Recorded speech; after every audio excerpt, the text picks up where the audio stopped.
Script Camp's one-off class on contained genre movies. In today's event, we're going to be looking at the elements that go into making a really clear, beautiful, high-concept pitch for a movie in terms of the walls and boundaries of the story, the rules, the protagonist, the character arc, and everything that goes into crafting that really great logline or that pitch that is going to help sell the idea or, at least get you to the point where you can either if you get hired to write the idea, then that's always the ideal scenario. But other different things can happen too. For instance, you might be able to sell just the concept. You won't get a written by credit; you would just get a story by credit. But the thing with a great pitch is that you can do a lot with it, even if you don't end up being the one to ultimately have the written by at the end of the day. So we'll talk about some of those different opportunities and options and possibilities here. Obviously, right now in Hollywood, we are in a very tough spot, so it's not always easy to sell something nowadays. So this is all about kind of maximizing your chances to do that. We are in a stage-style channel here on Discord, so that means you do have to click that request to speak button by clicking that hand icon if you want to speak aloud and be heard, but otherwise you can use the text chat by mousing over the Classroom channel on the left-hand side of your Discord window and clicking that white word bubble that says Open Chat. We are Script Camp, which is a server in the Skill Camp family of servers, which is our nonprofit that offers free and low-cost classes to help learn new skills to reach your life goals. We have lots of writing classes on Script Camp and Word Camp, which are focused on writing for the screen and novels, but we have other servers, other classes, and other groups too. Some are free and open to everybody, and some are for our supporting members, like the boot camps and labs, which take you all the way from idea to finished draft of a script in just 6 weeks for a TV pilot, 8 weeks for a feature, and we have a 90-day novel course as well. I've been writing full-length scripts for 12 years, moved to LA in 2015, and got signed for the first time in 2017. Mostly specializing in horror, thriller, and action movies. I've set up a bunch of movies at this point in various stages in Hollywood. None have actually gotten to that production benchmark yet. None of them have actually come out, but in any case have taken lots of meetings, done a lot of development, and this past couple weeks I've been doing a lot of pitching, a lot of writing one-sheets, a lot of coming up with ideas in these same sort of genres. So I figured this would be a great class to sort of share something that I'm actively working on at the moment rather than just theoretical. This will be focused on the nitty-gritty day-to-day of this action horror thriller kind of writing stuff. We call this genre writing typically. Genre is a pretty broad term because everything's a genre, but when people say genre in Hollywood, they're almost always referring to horror, thriller, action, and sci-fi, and basically the stuff that's not comedy, drama, or dramedy. Let's take a quick glance at the upcoming schedule too. We have lots of classes, events, boot camps, and labs, including a couple new ones coming up on Code Camp, UI Design, and Discord bots on the 25th of July and 29th. I'm seeing some comments in the chat maybe for cutting out for some. My stream is cutting out for someone. If that's true, let me know. Somebody else says it's all good, so I'm not sure. Maybe it's a user's connection. We have 3 different boot camps running on Script Camp at any time. That's going to be your pilot boot camp that runs for 6 weeks. We have one that just started that's running Fridays, 6 to 8 p.m. These are all Pacific time. We have feature boot camp that runs 8 weeks. New session starts next week. And if you come back next week, then we will be working on pitches today or ideas for movies today that you can come back and sort of present next week if you want. You can, let me bring up the slide on that. So we will be coming back next Sunday to sort of, you'll come up with the basics of the idea today and work on it, and then try to zero down to the ones that you think are the best, and next week try to come back with a full log line and be ready to just pitch the basics of what the movie would be. You don't have to write a full plot for it. So we wanted to take a glance at the, let me come back here, upcoming schedule. So we have lots of things happening on a weekly basis. We have weekly groups such as Mystery and Crime Writers Group that meets on Wednesdays. We have Sci-Fi Group. We have Advanced Fiction Lab. We have all kinds of great stuff that you can see on this sheet here. And we also are adding new stuff all the time. So we have a lot of volunteers who run events on their own. So if you're interested in running something like this, then you can totally join our community and participate in that way. And we are available, we have most of these things free and open to the public, and then we have our boot camps and our advanced courses like that. Those are going to be for our supporting members. So make sure you do sign up at scriptcamp.net if you're at all interested in doing more stuff like this and going beyond just the first couple weeks. You can get access to every boot camp and lab on every server by signing up for unlimited membership, and you will save 40% by subscribing yearly. Okay, that's a bit about Script Camp. Let's look at the overview for the upcoming course. So this is kind of technically attached to the feature bootcamp. This is like your week 0 for this upcoming feature bootcamp, but we'll be doing that fun pitching stuff, log lines next week, July 7th. All of these are Sundays from 11 to 1. When we will be doing a class on one-sheets as well. So crash course on writing one-sheets on the 14th. This is also something I'm doing a lot of right now. It's sort of the next step after you have that really rock-solid pitch and logline, is to come up with basically just a one-page version of the movie story. You can see everything else that's coming up here on this list. I won't go over it. We have so much to get to today. We're going to be looking at contained stories in the horror, thriller, and action genres. Our topics are going to start with originality and just the freshness of these concepts, that we're trying to write stuff that has not been written exactly like that before, not in that exact same setting or in that exact same way. We'll look at the box, which is sort of the containment, the containment unit that your story takes place in, whether it's a house, a laboratory, a dungeon, a prison, or something like this. These contained environments really add to that sellability factor and the ability for people to make these things on a lower budget. Walls and games, so the ways that we can sort of exploit the settings that we've chosen for maximum possible fun. The problem, which is the opponent, antagonist, sometimes which makes up the bit, is like really important to start with in terms of like horror, for instance, where the hook is the threat. In action, for instance, the hook is not necessarily the threat, so you approach that problem in a different way. Conceits, character arcs, and last we'll have practice, so lots of time to come up with a bunch of ideas at the end. Okay, so let's just dive right in because we've got so much to talk about. So we're talking horror, thriller, and action. These are seen as more producible. Well, let's start with just horror and thriller. So horror and thriller are often seen as this kind of gateway entry point into filmmaking, writing, directing, sometimes acting, things like this, because these genres don't require a huge star in order to be financially successful. The limitations that face these genres actually kind of amplify other elements of them that tend to work well, which is cool, meaning that like the isolated rural location, for instance, adds to the creepiness of a horror story, but also makes it easier to produce. You know, isolation, desolation, or the cramped quarters, like the fact that this all takes place within one room or one house, makes it so much easier to film. We don't have to worry about day and night. They can shoot day and night and either block out the windows and shoot, you know, as if it's night. Not a big problem. That like we have full control over weather, over the sound. It's much easier just to wrangle all those things and worry less about reshoots and outside factors that are going to disrupt the making of that movie. So the smaller the box, the better, and we'll talk about different sizes of box, of course.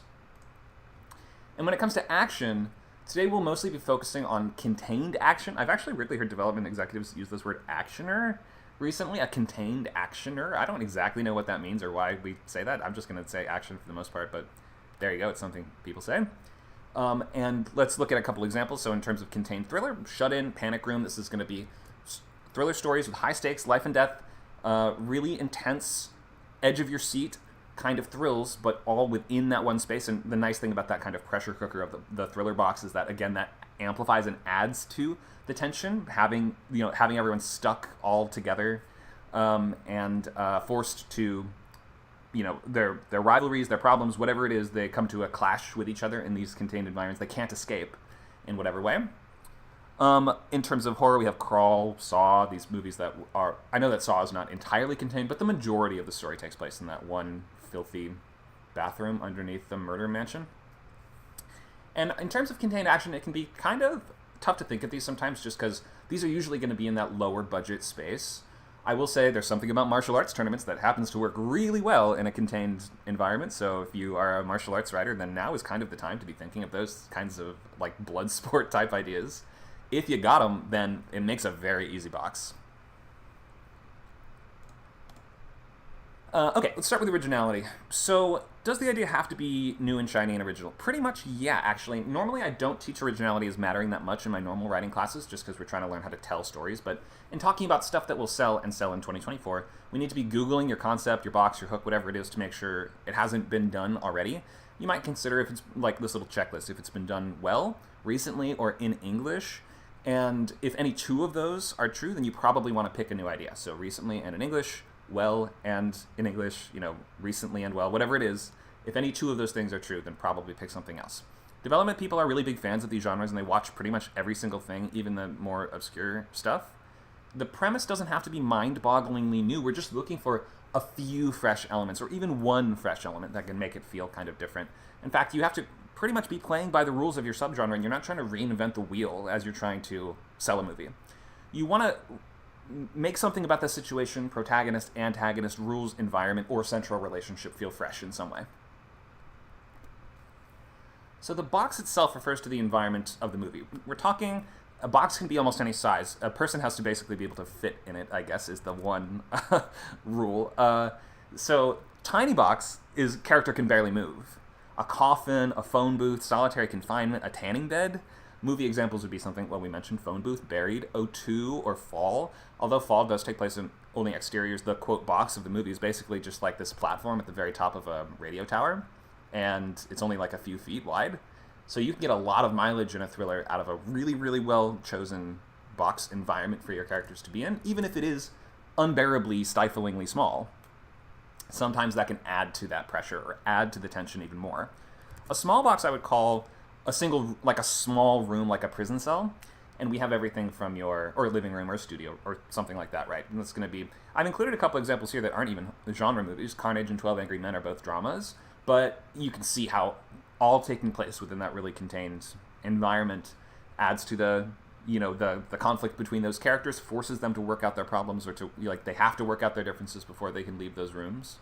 We also have ATM, Autopsy of Jane Doe, taking place in both an ATM booth, respectively an ATM booth and a morgue.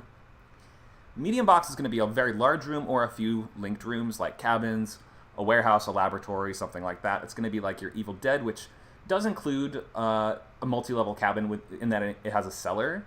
So if we're going from single room to multiple stories, we're kind of in a medium box now.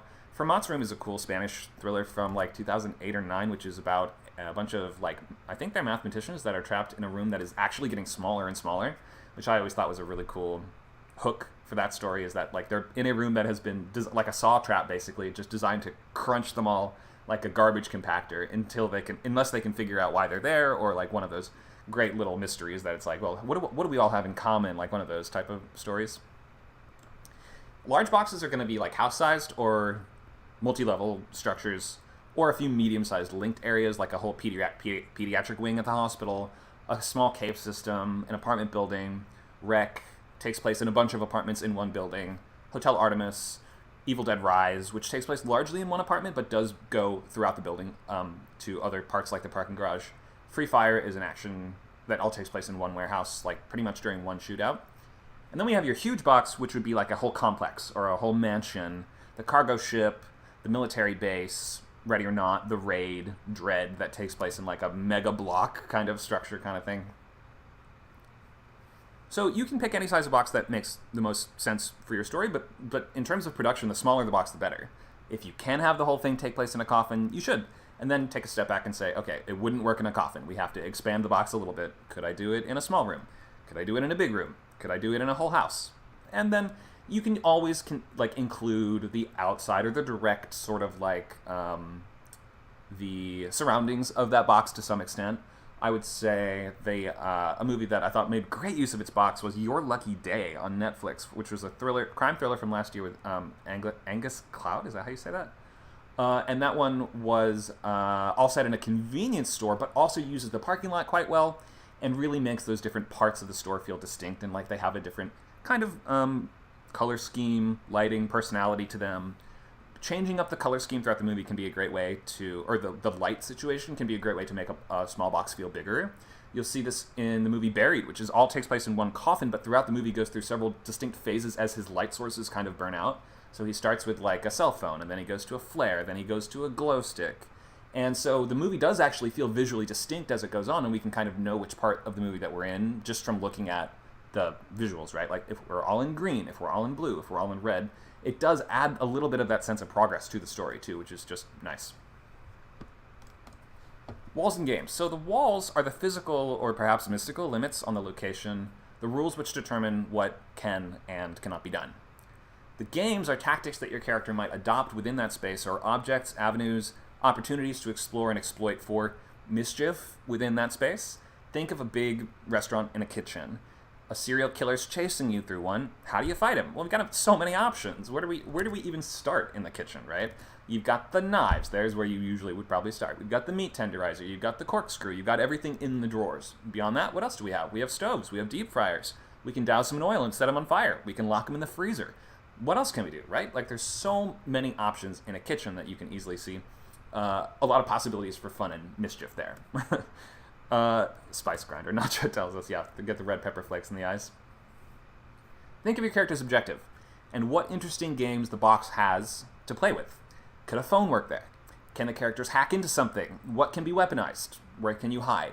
These are all the questions that we are wondering at the conception stage of a contained horror thriller or action. Game ideas. So, how can you manipulate the space to your advantage? How can you control or usurp control of that box? How could you kill someone? This sounds so psychopathic to say outside of this context, but like a lot of horror thriller and action movies involve life and death stakes, right? How does your I always ask questions like, how can we heist it? How can it kill you? Are immediate questions that just are very helpful in the planning stages of movies like this. How could we defend against a heist? What tools or skills or powers does our character have access to that can interact with that space in unique and interesting ways? Remember, phones are a game changer, and having a phone can completely change the movie. So you sort of see why in a lot of stories they will very quickly come up with a reason why the phones won't work or don't have reception or have been ruined or something like that, just because it would otherwise break the walls. I prefer when the phones are, personally, I prefer when they're not disabled or broken. And in certain circumstances, like calling the police just wouldn't help or nobody would believe you. Those usually work a little better for me personally. But then again, the old, it's out in the woods. There's going to be no reception for the next week. Hope you brought your crossword puzzles. Just works well. I mean, like, that just is true that some parts of the world simply don't have reception. So just don't, do the cliches. You got to watch enough of these movies to know the sort of cliched moments. Exterior boxes. These aren't really boxes in the sense that they don't always have physical walls to them. The walls might be more like we're lost, or we can't leave, or we have some objective we're trying to accomplish before we can get out of this place. In terms of horror and thriller, I think we've seen a million examples of just the woods, right? The creepy woods. And the nice thing about the woods is that it's very easy to create that spooky, uncomfortable atmosphere there, especially at night, especially in the mist and the fog and the rain and all these things. We have ocean, which can work if we are on like a small, manageable vessel. I haven't actually seen Captain Phillips, but it's my understanding that most of it takes place on that one boat. Ghost Ship is a much bigger box, but still, it's like we have to defeat the ghost to leave the ship, so something about it works well. Fields, pastures, farms, we've seen lots of examples of. Space can work. I would avoid stuff set on spaceships for the most part. Gravity works pretty well. I mean, it has that kind of... It's a pretty high budget movie overall, but you could see maybe a lower budget version of Gravity that would simply take place, let's say maybe all on the exterior of the spaceship, or all while your character's drifting through the void or something like that. What else? We have deserts. Not a lot of desert ones. The movie Mine from 2016 involves a soldier that like accidentally steps on a mine and ends up stuck there because he can't get off it or it'll blow up. That worked well. There was another sort of military-themed thriller with a sniper. It's something like somebody's hiding from a sniper behind a... Does somebody remember this one? Behind like a cloth or something, like a cloth wall or like a very thin wall, and they can't leave that spot or else they get shot by the sniper.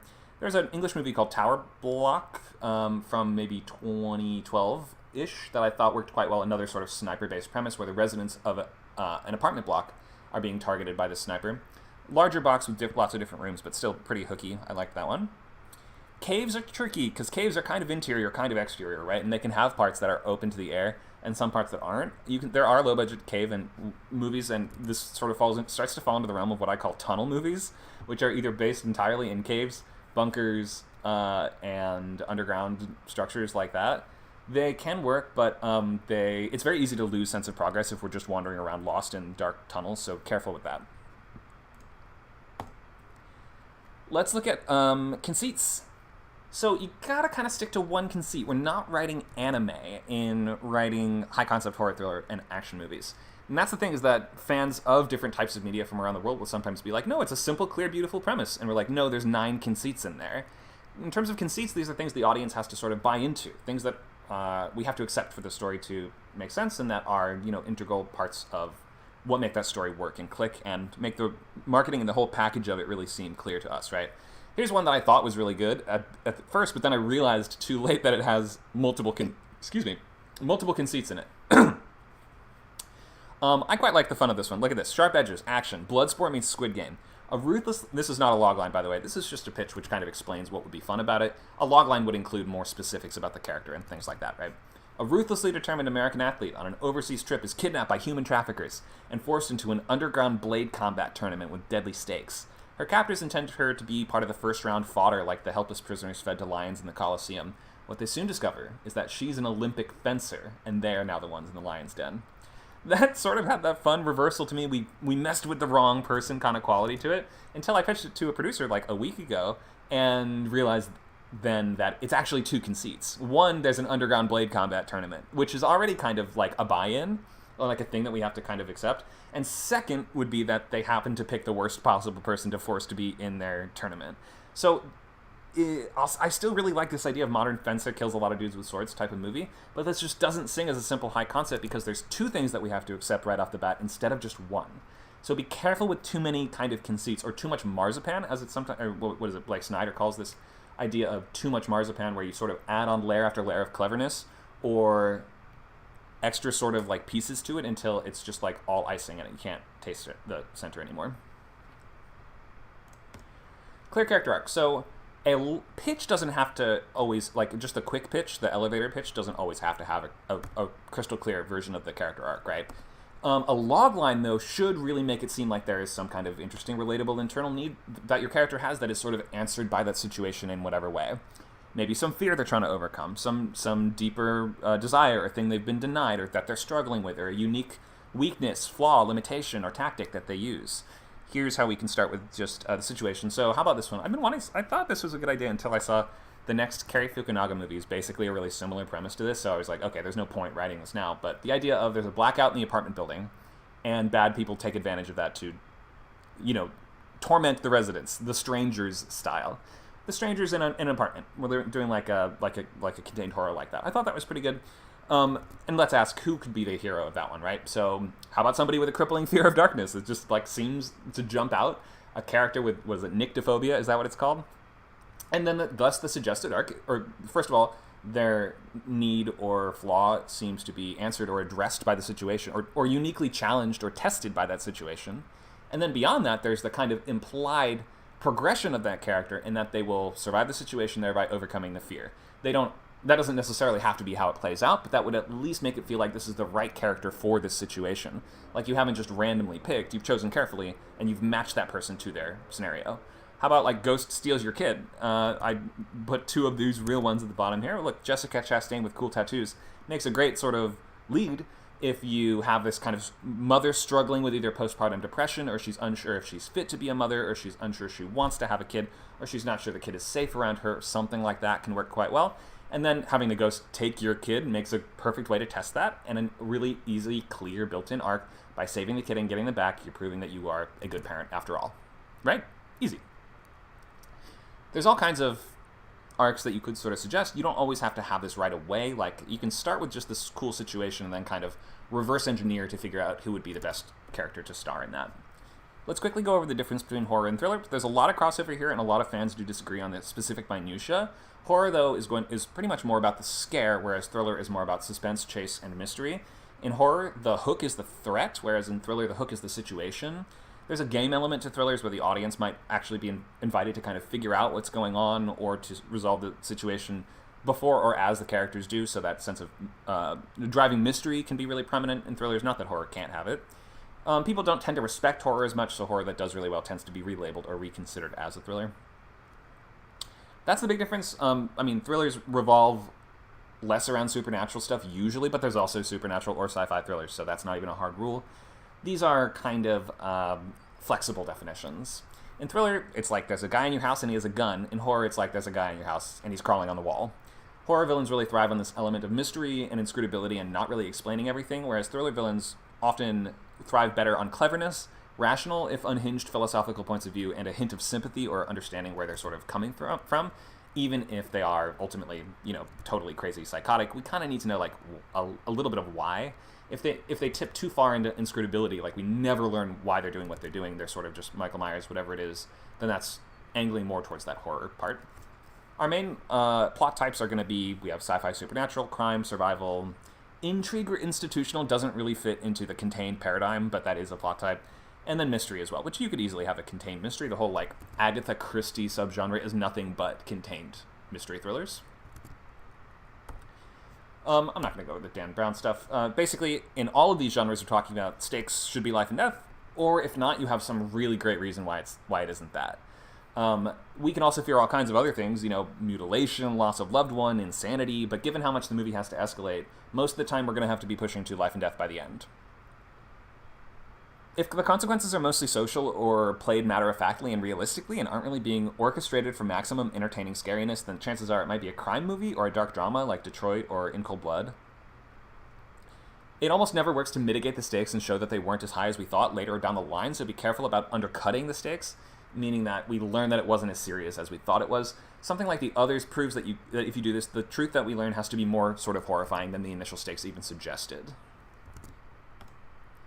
In terms of horror, we have our three main plot types are drama, survival, or mystery, meaning mystery, central question that needs to be resolved, though usually that question is, what is the monster and how can I defeat it? Survival, we know what the monster is, and it may be kind of mysterious or inscrutable like Friday the 13th, and the main question is, how do we survive it? And drama is going to be characters that are attempting to resolve interpersonal issues because they are intrinsically linked with the horrific thing going on, or it could simply be that your characters are struggling with interpersonal issues in addition to the horrific thing that's going on, but usually they are tied together in a clear and key way. So the threat is the hook in horror. The bad guy, the bad thing, the dark force, the creature, they can come from emotional. You might think of just really simply, they come from me, you, or everything else. Emotional pain, meaning that they are going to be sort of manifestations or otherwise sort of metaphorical explorations of various types of human pain. That might be your grief ghost kind of thing that the Babadook really kind of popularized, and now people seem to think is really passé for some reason, even though it works very well, and also, like, that movie did it great. We have human evil, which is going to be the you. That's going to be people doing evil stuff for reasons that may or may not ever become evident. And last, we have a cold and uncaring universe, which is going to be your animals, your cosmic horror, your Cthulhu, or your giant octopus, or your sharks and snakes and things like that. So let's look at some tips for writing horror, thriller, and action premises that will sell in 2024. So my tips for horror for you are the best premises in this space are the ones that people say are kind of, quote, right there. What does it mean for something to be right there? It means that it's already in the public consciousness. It's already something that is well known and obviously scary. You could just call a movie that and people basically know what it would pretty much be. Every creepypasta, children's game, urban legend, or folkloric character is completely up for grabs. You have to really watch a lot of the genre, though, to know what's been done lately and what has been done. Maybe, like, the nice thing is if something has been done, but in a really poor, low-budget, terrible way, or in a different country 10 years ago or something like that, there's sometimes a chance for you to just do it again. If it's right there, then it's in the public kind of consciousness already. What do we have here? Bloody Mary, Ghost in the Graveyard, Tarot, and La Llorona. I will say from development meetings I've been in the past couple of years, a lot of folks are like, God, I wish we'd gotten to Tarot first. Or, oh, La Llorona was right there. Why did nobody ever do it up until now? It's just sitting there. It's just waiting to have a movie made of it. That's kind of what we're looking for, that juicy, high-concept idea that people already know what it is and has a clear set of rules built into it already. Ouija board, that kind of stuff. Anything with a Ouija board type, like, game rule element to it has been thoroughly explored, but, like, they'll never go away entirely. You'll always find new versions of this. What is it? The elevator game was one of them for the past couple of years. We've got, like, anything that the teens can do at home works really well because you can, like, it just markets itself, right? You'll get the teenagers doing the Snapchats of themselves trying the challenge from the movie or whatever it is. What was that one that they did for was it Charlie? Was that one of those like urban legend scary Bloody Mary type things? I thought the movie didn't really take full advantage of it, but it was the Gallows, I think is what it was called. Nacho says BRB writing Magic 8-Ball Horror Spec. It's already in development, Nacho. Don't bother. I don't think that's a secret. I think that's public. I hope I did not just drop that. Yeah, Magic 8-Ball. Anything with a branding on, anything with Hasbro or with like a corporate sticker on it in some way is pretty much done. Luke says calling It the Clown at 3 a.m. OMG, he answered. Yeah, that sort of thing could easily be a high concept modern sort of horror premise. You better believe that when the creepy clown sightings were a thing again, like 5 to 10 years ago, then there were a bunch of creepy clown movies suddenly being pitched. Although I think those might have been viral marketing for It Chapter 1. I'm not 100% sure. Any questions about this idea of stuff being right there?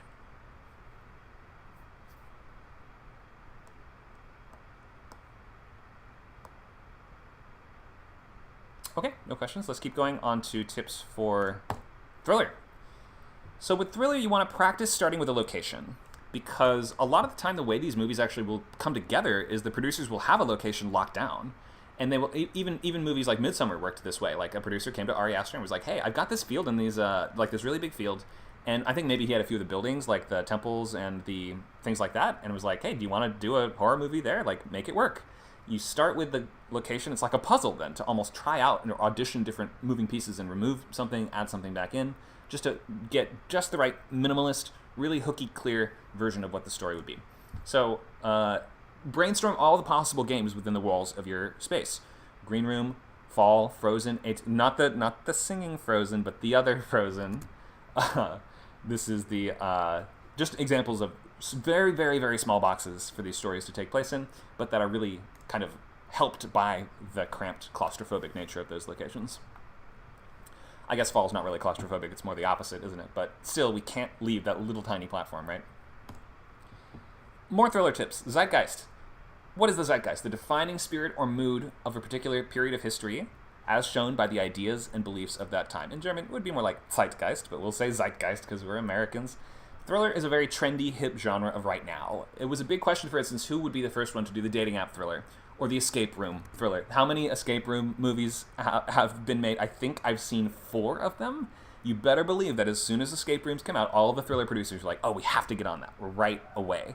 So this is a very much a genre about what is going on now and what people are talking about and thinking about. Let's ask this question. What's in the zeitgeist right now? What are people talking about? I'm going to give you a couple. Shout them out. AI, election and political instability, climate change and environmental issues.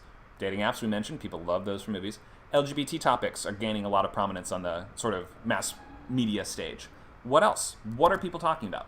Just list them off in the chat. What's in the zeitgeist right now?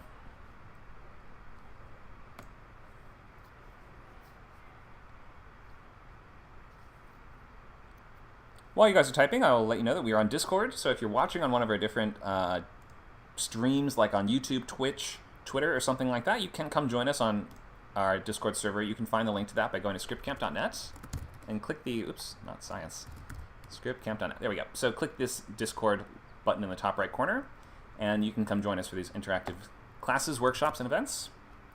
Okay, I'm going to read from the chat now. What's in the zeitgeist? The end of the world. Isn't it always kinda, like, recently more so? Yeah, end of the world. Stanley Cups. I don't know what that is, but that is probably a sports thing that people know about. Red Pill / Manosphere, definitely. Olympics. Yep, I think that one's coming up this year, right? Is there a 2024 Olympics? So sure, every 4 years, maybe that's one of those sort of cyclical ones, right? Strong political things I'd rather not get into. Okay, yep, for sure. Drones. Drones are huge, absolutely. Boeing. So yeah, the whistleblower kind of scandals and issues around that. What else? Yeah, rom-coms are back. Yeah, rom-coms are definitely coming back. I wouldn't say that in terms of just like the public consciousness, I wouldn't say that's necessarily an element of the zeitgeist, but it is true. And I have been told that in several meetings lately, that now is the time for rom-coms. Rom-coms don't really need to be contained in the same way as what we're talking about today, though. AI was mentioned. Billionaires. Yep, billionaires and wealth inequality or redistribution, things like this. The police. Yep, police reform. Huge in the news. Great. Trade union, says Nacho. That might be outside of my personal zeitgeist sphere, but maybe trade unions are on everyone's mind at the moment. War, definitely. War in Russia, Ukraine. Huge news at the moment. That might be touching on the sort of too soon category. We don't typically want to be doing high concept movies about current conflicts or tragedies, but very soon afterwards, believe me, they will jump on it. How many Ukraine war stories do you think are being plotted right now? The answer is probably about 5 trillion, but they're not going to make them for a bit. We have to kind of wait to see how things shake out before I think that Ukraine war movies will start happening. But there will be a lot. It'll be like a whole genre in a couple years. Insider trading, says Andrew. Is that particularly in the news at the moment? I know the creator of Sonic was recently got in some hot water for insider trading, but that tells you where my media literacy is at. Economy, inflation, and immigration, huge issues. Immigration, massive issue right now. Economy, yes, exactly, Dakota. Huge, huge, huge. If you could write a contained horror thriller action movie that touches on the immigrant experience somehow, you will be in a good spot. But it has to be just right. Like, that's the thing, is that when it comes to sensitive topics, there's a right way and there's like a way that really clicks and really works, and there's a wrong way to play it too. So you do have to be a little bit careful and be sensitive, and always be, keeping in mind who could be hurt by this, who would feel belittled by this, or any questions like that. So obviously there's a way to pull anything off. Let's see, what else we got? Global warming, weather, yep, heat waves, hurricanes, floods, definitely. These things can all play it, but these things are already coming up in movies in a big way. Did anybody see Don't Look Up? It's like what the whole movie's about. Organized crime, Andrew says. Maybe that's the case. I may have missed if organized crime was back on the rise. Supreme Court rulings, yeah, and simply the idea of, ow, I whacked my hand on my desk. The idea of rules or laws being made that the people disagree with. Basically, that links back to our idea of political instability. Vicky tells us uprisings, yeah, revolutions. Those were more in the news in the past decade, I would say, because of Arab Spring and a lot of sort of revolutions that cropped up around the same time. But it's not too far out of the zeitgeist at the moment. Influencers, Nacho tells us, yeah. How many horror thrillers have been already made based on influencers? I would say that one is starting to oversaturate. So you can still do an influencer movie, but I think I've seen 3 different movies with the title just Influencer or The Influencer. So careful there. There is some stuff that's been overdone. So we want to be original, but you don't want to be too original, and you don't want to hit something that's been hit too many times. It's hard to find that exact balance, right? Okay, so yeah, great suggestions on things that are in the zeitgeist, and you can definitely find ways to weave those intrinsically into the fabric of your thriller premise. We'll come back to this, and we'll do much more practice coming up. I want to just kind of wrap up, and I'm going quicker than I usually go through the presentation, simply because we have. I want to leave time for us to come up with ideas. Okay, so action tips. First of all, it's hard to come up with a limited contained action premise that actually makes sense. So again, I will stress that's things like martial arts tournaments are your friends when it comes to those contained environments. But here's something else to keep in mind. Action hero people want to star in these movies because they want to look and act like a total badass.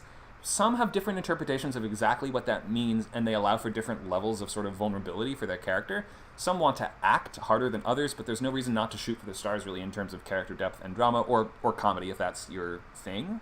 But I would just remember, action heroes can be flawed, but generally not in the sense that their competence is in question.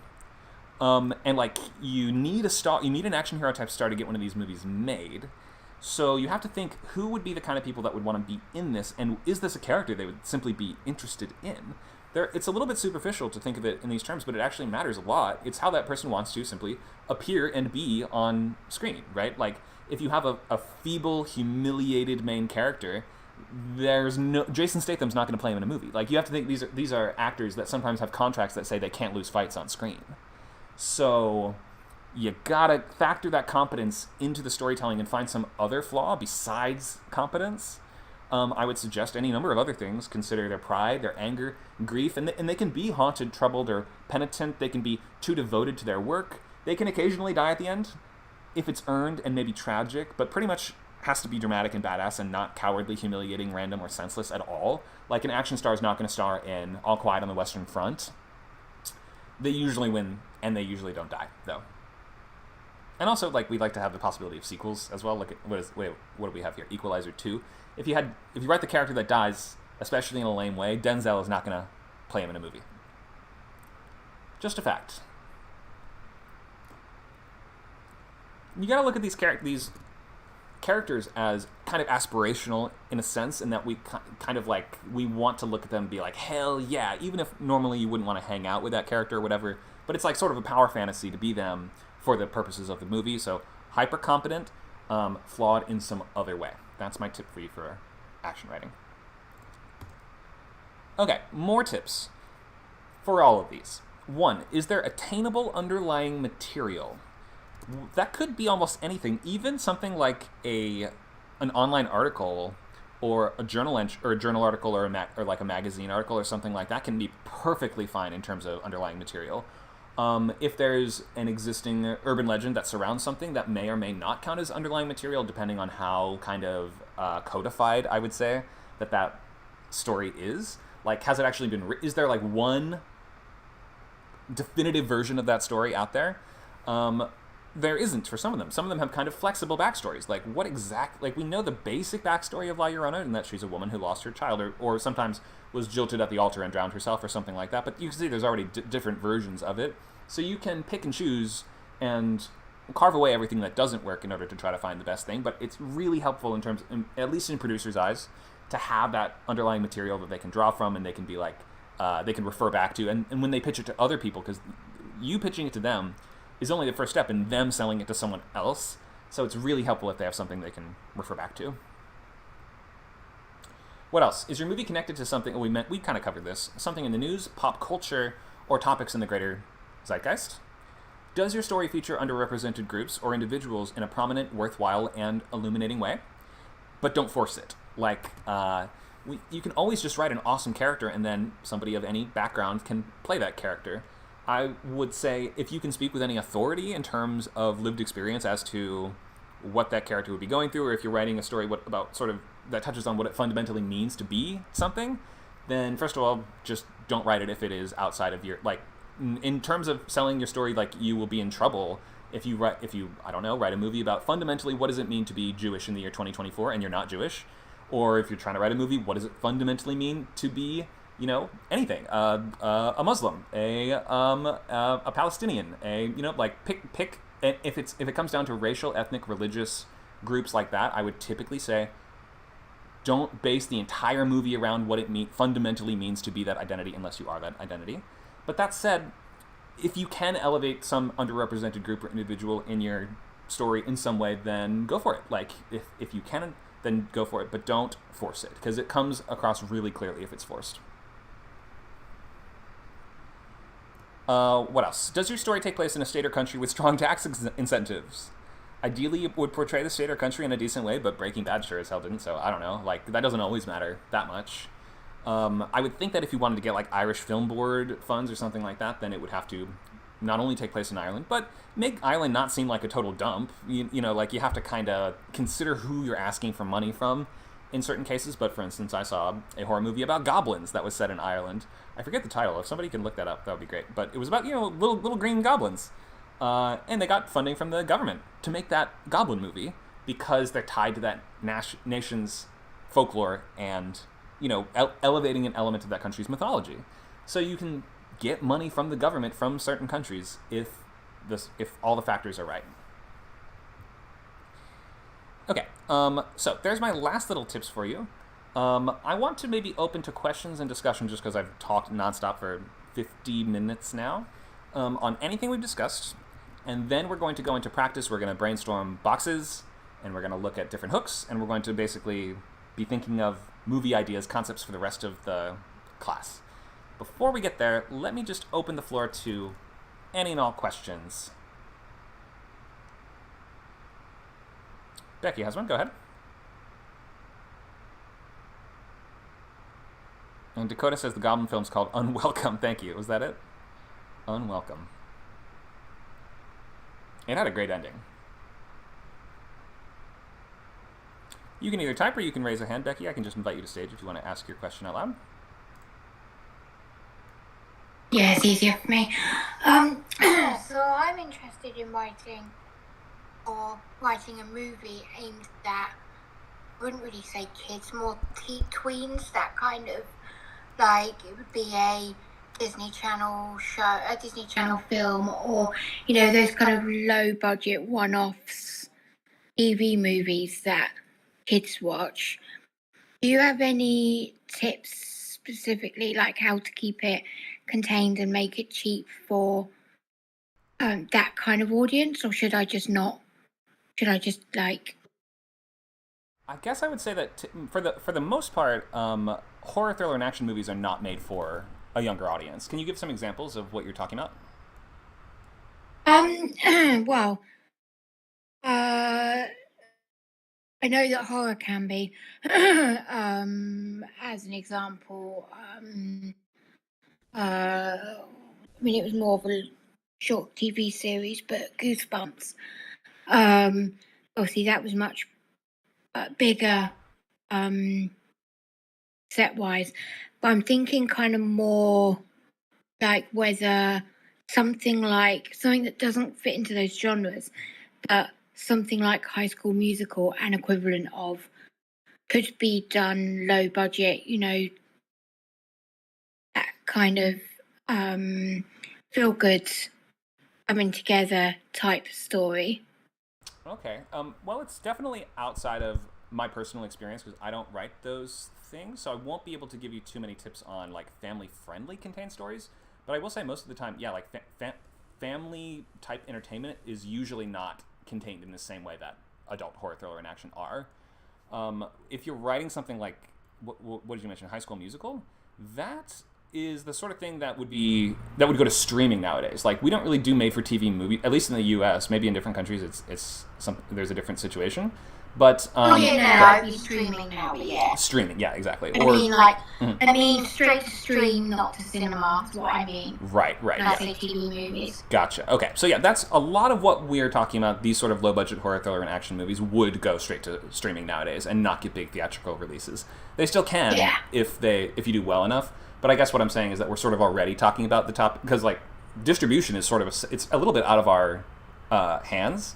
As writers, it's like not really our department to ultimately land the movie somewhere. We're just trying to do the best version of it that we can. But in terms of tips for writing stuff to go straight to streamers, I would say that's what this class is pretty much, I guess, largely revolving around, considering that you're going to want to lower the budget. You want to lower the locations. Yeah. You're going to want to limit the number of actors. You're going to want to limit the number of effects. Right. It's mostly just going to come down to keeping the budget as low as possible. And then that would probably just be a movie that went to streaming. Go ahead. If I go the other way then and I say, no, okay, I'm not going to bother doing this for kids, this is kind of going off track, but it's a very quick question. Okay. Would you say that in my case I should maybe have a pseudonym or a variation of my name as a screenwriter versus as being a children's author? That's a good question. I don't know. Normally, I would say it doesn't matter that much. I think that in terms of your audience, there's not really crossover between horror fans and young readers of like adults who watch horror, thriller, and action, and middle graders who read books are going to be different groups that you don't have to really worry about any kind of problems resulting from. So I guess I'm just talking around the idea that I don't know. I probably wouldn't worry about it, I'm going to tell you. Okay. My concern was if I got a following, like what happened when J.K. Rowling wrote an adult book but kept her name. I think that was a book and a book, but... Yeah, I think it would be a bigger issue if it were books. So if you were writing adult horror novels and also writing children's novels, then there's a chance that your reader might pick up the wrong one by accident or something like that. Whereas with movies, it's not... I mean, people don't even really look at who wrote the movie, for the most part. Cool. Thank you. Sure. Thanks for the questions. Let's see. I'll check the chat as well, see if there were any typed questions. I see a question. Are there general questions about scripts or specific about this class? About this class. So everything we talked about in the presentation. Okay, question from Nacho. Tips for making single location feel interesting. Over the course of the movie, we're discovering several facets or aspects of the space. Great question. This is definitely something we can dig very deep into. So I would look at pulling up the floorboards, tearing down the walls, the ceilings. Like we can use every part of a space for a contained thriller. Even a movie like ATM, which you're like, how many games can we play in a box with an ATM? More than you'd think is the answer. Think of what happens when you tear stuff apart in the room. Remember, always the phone will be a game changer when it comes to contained thriller as well. And if your characters have access to the outside world, then that can open up a lot of possibilities or by removing that, sometimes you can figure out more games to be played too. So think of the technology that exists in that space. Think of if we are in a room with the ATM there's basically a computer there. Can you break it open? Can we start, connecting the wires together in interesting ways to make it do other stuff. Can we start a fire with the sparks? Can we break the glass and use the shards of glass? I would think smaller. Think of little details. Like, write down every single thing in the space, and then write down 5 things you could do with it, and then think of a 6th thing. And sort of like by exhausting those early possibilities, it will sort of, it's like that writing exercise where we like describe a room, and then just describe every single detail in the room, and then more, and then more, and then more, and it sort of forces you to dig down really, really, really deep, and to find stuff that you would not have thought of right away. So play with it that way. That's what I would recommend. What if there's a folktale monster based specifically in a state or region of the US, but isn't particularly known anywhere else by the name? Good question, Dakota. For instance, the Pope Lick monster equals the Goat Man, but has a specific reason for the name, and a story already that is nationally known, especially if you're a history buff, but isn't exactly part of the zeitgeist too much, even though the general concept of the monster is. So if the name of your creature or monster or threat or hook is not well known, you have to pick a version of it that is. So like, I would say at the very least, we should be able to tell what it is, basically, by seeing it. So even if we're unfamiliar with it, then the audio, like the Goat Man, I get. The Pope Lick monster, do not call your movie that under any circumstance. Because you have to imagine the first thing that the audience would picture when they hear that title, and if that's basically right, then you're along the right line. So if you are dealing with some sort of regional monster that has some name that's hard to pronounce or hard to remember or just isn't that well known, you sometimes see movies picking an adjective that pertains to that monster. Remember, like, what do we have? Sinister and stuff like that, right? It's not called Bagul. Or if it's a Sasquatch movie, there's a bunch of Sasquatch movies that aren't called Sasquatch. They're called things like Ferocious or, I don't know, Scary Teeth, stuff like that, right? So find maybe an adjective that describes the character, or think of maybe the situation that the characters are in, and maybe that can be more of the hook. So, for instance, we're trapped in a hunting cabin with a Sasquatch stalking us. What are those called? Is it called a hunting cabin? The thing that's up in the hunting platform. Trapped in a hunting platform stalked by Sasquatch is a great idea for a contain. Somebody write that. A horror. And you wouldn't need to call it Sasquatch. You might call it, like, I don't know, The Platform. We did The Platform, though, didn't we? That was like a Spanish thriller with the platform full of food. I hope that makes sense. So pick an adjective that maybe describes the feeling that character gives you, or the curse that it applies to people, or its scary traits in some other way. You're going to have to call it something that is not necessarily the monster's real, true name. Okay, Luke, go ahead. Dan asked a question too, but my question was in chat. What about concepts that have been done to death but are right there? So, Bigfoot movies, shark movies, things that have been done a million times but still keep getting made. Yeah, that's a good question. So it depends on the producer. Some producers, I will say the majority of them will say things like, we don't want to do stuff that's been done to death, unless you have a great new spin or twist on it. The producers I was just working with recently were like, spiders and sharks are basically out. Unless, ... you have some new way into those things, or some situation in which your character would be particularly vulnerable to those things, or you have some great character that would have some interesting job related to those things that could be tormented in some specific way, or something like that, right? Like, you have to find something new. You can definitely do a spider or a shark movie, and they get made every year, but a lot of them are really cookie cutter and samey and terrible. You don't want yours to be one of those. Like, your goal should not be to write a cookie cutter movie, even if the subject matter is done to death.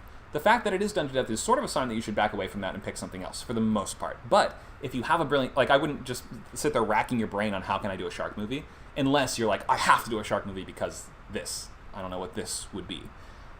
So it's an area of caution. I'd recommend staying away from stuff that's been done to death for the most part. Okay. Hope that answered that question. The answer was kind of, Yeah, kind of. I mean, it's about what I expected. Yeah. Dan's question was above mine, and it's what if the message and moral can't wait years for people to hear, as in people need to become aware through subtext or whatever now? I'm not quite sure what that means. People need, I'm not sure either. Can you need to be aware. ask your question, Dan? Yeah, feel free to raise your hand if you want to clarify. I will say the moral or the message of the movie is not part of the pitch, though. I've invited you to the stage, so feel free to speak up if you want, or you can clarify in the text. Either way. I guess what I'm saying is, since you said we can't talk about certain issues, I guess I'm saying if this issue needs to be talked about now, like if it's like, this country is going to die in a war if we don't raise awareness about it soon, but then we don't raise awareness about it soon enough with our story. And now the country's all dead, everybody's dead, it doesn't matter anymore. Well, I will say... Am I making sense? Because you did mention stuff like you can't talk about war or the prosecutions going on in Palestine or wherever countries you care about or anyone cares about.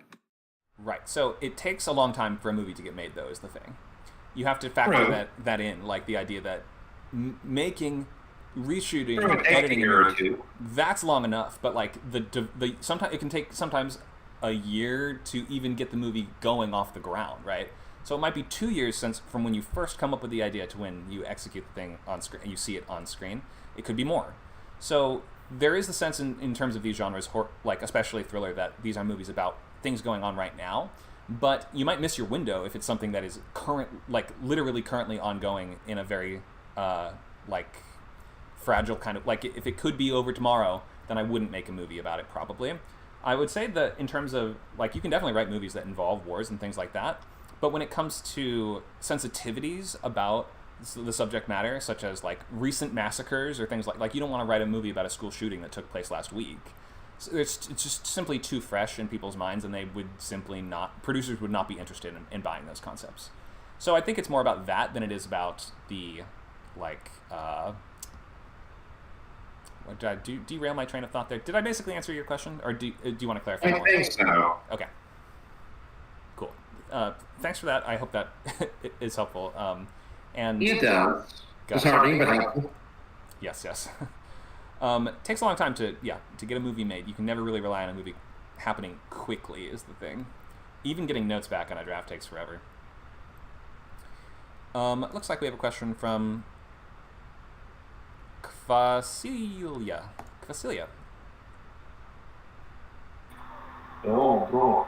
I wrote to you from YouTube video. I need script for cheats in Roblox on survival. You can help me find here. Okay, I think he's doing a troll. We have a bit of trolling happening. Nope. Any other questions?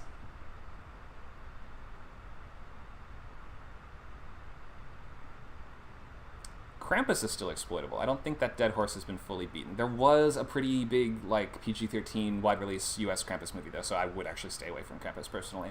There's other sort of Christmas evil stuff, though, that you could draw from. What about the German guy Ruprecht? He's this kind of, like, I think he's just a dude. He's like an evil Santa, but he just, like, goes around whacking children with a stick if they were naughty. Anyone else? Charlie says Black Peter could be fun. Could it? Are you sure? I don't know if you want to go down that route. Romy, are heist movies back in style? Well, that's an interesting question. So heist movies are definitely possible to do within these contained environments. It can be tricky. If you can find a way to do an interesting contained heist, I'd say yeah, definitely. For sure.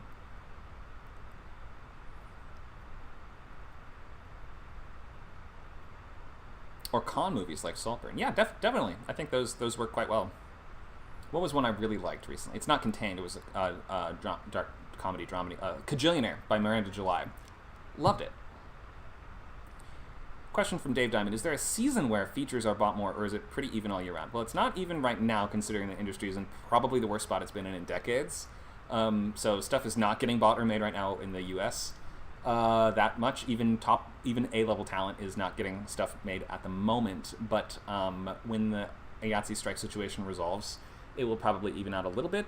As far as I know, there are not like times of year where movies are more likely to be bought or made. I don't think so. But then again, I would ask somebody deeper in production than me. Okay, any other questions before we move on to premise, brainstorming, practice, and various types of fun like that? Or do you just want to troll us about your Roblox account? Luke. Watch, Luke's going to troll us about Roblox now. Go ahead. No, just a question about time period. Okay.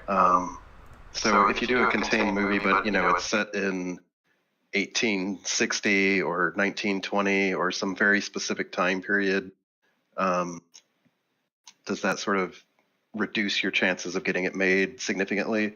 Yes. Unfortunately, it does reduce. It doesn't seem that logical considering you're like, well, how much could it cost? It's just some people in the woods in funny costumes. But producers just get scared off by it a little bit.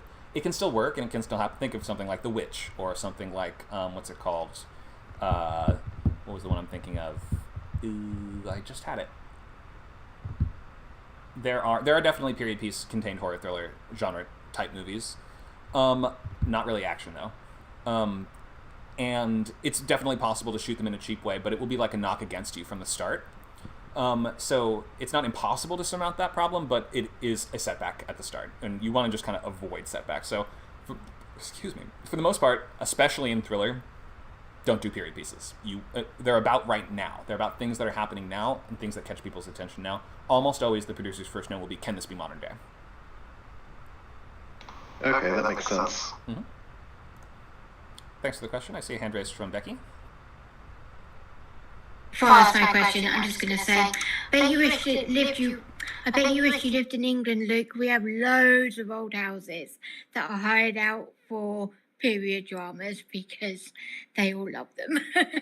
Yeah, it's more of a thing overseas than here. Consider that the U.S. only has about 300 years of history, and there's just less interest in historical stuff here. It gets made less. It is considered less marketable and popular. As an aside, and again, I have got a question, but for example, in the UK, there was a guy that's literally built a recreation of the trenches from World War One. He's got a massive back garden, and he owns a massive house, and he's kept it all from that period. So the BBC, who make low budget stuff, often goes there to film documentaries, films, TV shows, because it's all in one location and they can just do it. It's like it's pretty cool. That is cool. But period is a big thing here. So yeah, when I was talking about with like a kids movie, I was thinking, I managed to kind of define it a bit more. I was thinking some kind of contained in the sense of it's something about a group of underdogs that are wanting to compete. So you get the things like the Mighty Ducks. That's what I was thinking High School Musical, but it's things where they go to some sort of competition thing, and they're the underdogs, and and you've got all the tribulations. You've got the people leaving, the people coming back. That kind of kid power.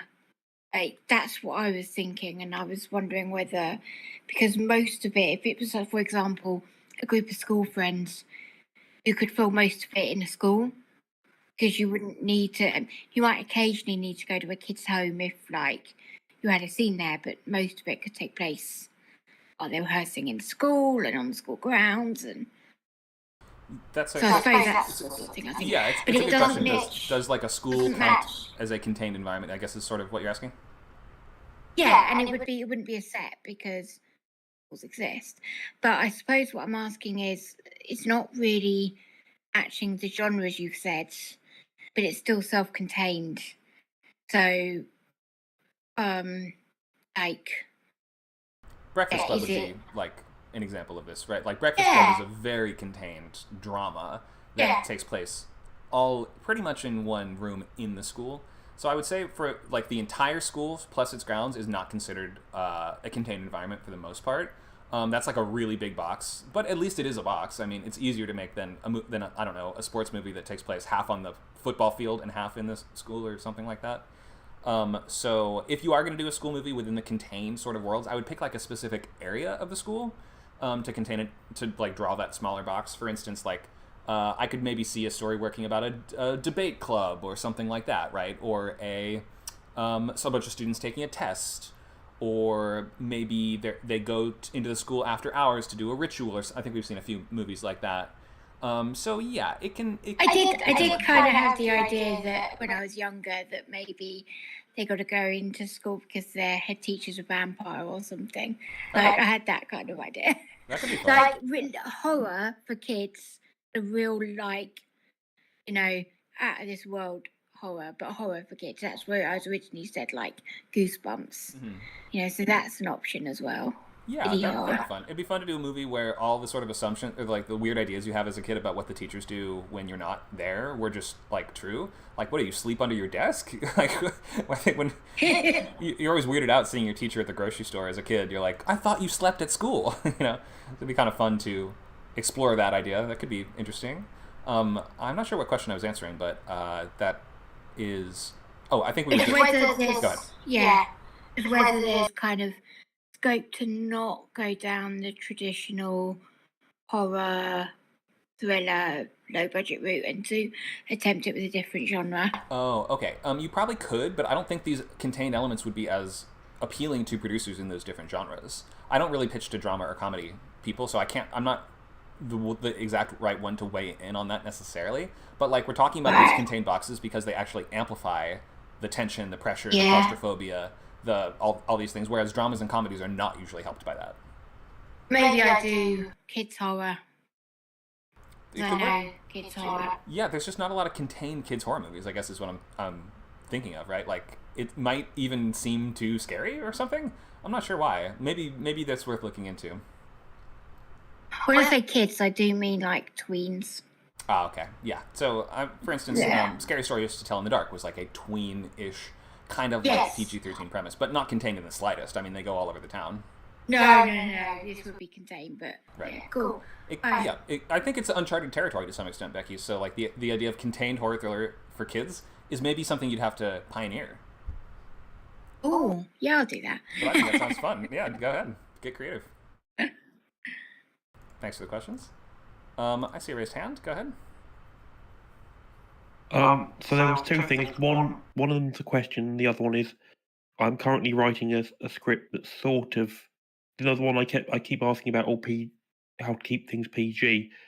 It's sort of a contained sort of thriller horror thing for children, but so it looks like I'm going to have to fight Becky to be the first one to come out with something like that. Anyway, what I was thinking about is how advisable is it to tap into like the zeitgeist of like foreign countries?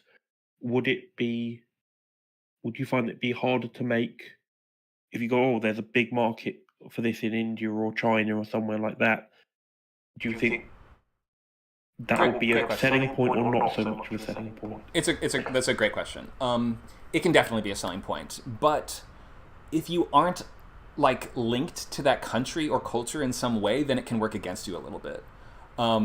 We do see all kinds of the idea of especially taking foreign cultural concepts, scary folk tales, monsters and stuff, and kind of re-exploring them for a global audience is a very American Hollywood type of thing. We do that all the time. There's lots of examples of that. The Grudge, I guess, was like, or The Ring and The Grudge was like that really like big push towards foreign horror in the early 2000s. So we saw a lot of that kind of stuff. And even now, especially in terms of like Blumhouse style movies on streaming like Amazon, you will see movies like The Evil Eye, which is based very much in a really, really strong cultural perspective. So that can very much be a selling point within horror thriller. You just kind of have to like play your cards so you don't get replaced on your own movie, though, is the only thing. Because if the concept is good enough, they might be like, well, thanks, but we'd really rather get a version of this idea from somebody who can speak with authority to that culture. Do you see what I'm saying? So it can be a problem. You can definitely explore those things and look into them and think of different ways that your characters might be able to access those things, or you can find ways to use those things in stories. But it can be very tough, especially if you're like, the whole movie... I'm not from Cambodia, but I saw this really cool Cambodian ghost in a book, and now I wrote an entire movie set in Cambodia with Cambodian characters that fight against that ghost. They probably just wouldn't pull the movie off exactly like that. So you have to, I guess, look at the sort of stuff that does get made, look at the people behind it, and especially if you want to be getting funds from that country, which you usually would have to be in order to film there, you have to get permission to make the movie there and everything like that, then you just want to stack the deck in your favor as much as possible. Okay, thank you. Sure. Let's see. If you want to go, Romy says, if you want to go super contained for a thriller, Locke is the film I think of. He's on the phone while driving for 90 minutes. Yeah, I mean, I guess it's technically not contained in the sense that he's driving all over the road, but like it is contained in the sense that all of the action of the movie is just in that one car. A pretty low, even tone for it too. He doesn't even get super emotional for most of the movie. So yeah, on a car on the highway it can be contained unless your character is doing stunts and stuff, right? Like the movie Unhinged also mostly does take place with characters in cars, but is not contained in that same way. Also, if you want to get a movie like Lockmaid, you pretty much have to be a really big name, because with the premise that low-key, you gotta have some serious weight behind it. Dakota mentions Phone Booth. Yep, Phone Booth, 2001 or 2. I think that's the first R-rated movie I even saw in a theater. 2002, thank you.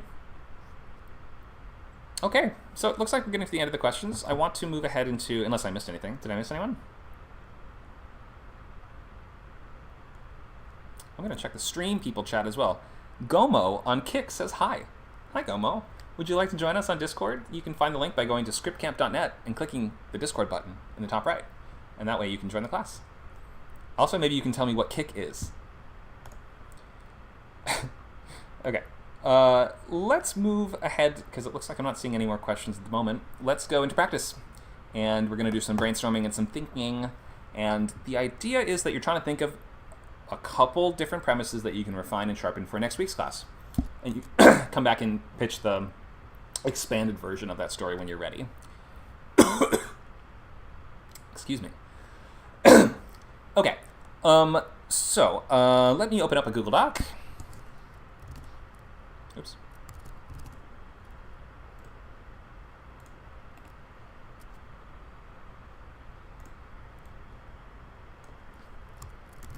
Horror, thriller, action, contained. Brainstorm.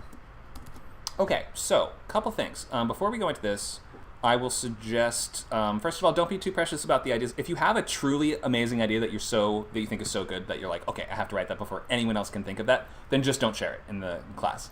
This is sort of like a time for practice and to build these muscles. I wouldn't get too attached to these ideas. You don't have to write these movies. And especially when you're working in this kind of low-budget movie space, you have to get used to the idea of coming up with a ton of ideas that only one or two of them will really get someone's attention. They won't want to develop 10 ideas with you. They're going to pick one out of that, and then it may or may not go anywhere. So don't be too precious with this. Like, look at this as just a fun exercise. You're not trying to come up with the next $1 million idea. You're trying to sort of get used to the fundamentals of the pieces, the moving pieces of a strong movie concept in these genre spaces. Hope that makes sense. Okay, so let's get started. Let's start with boxes.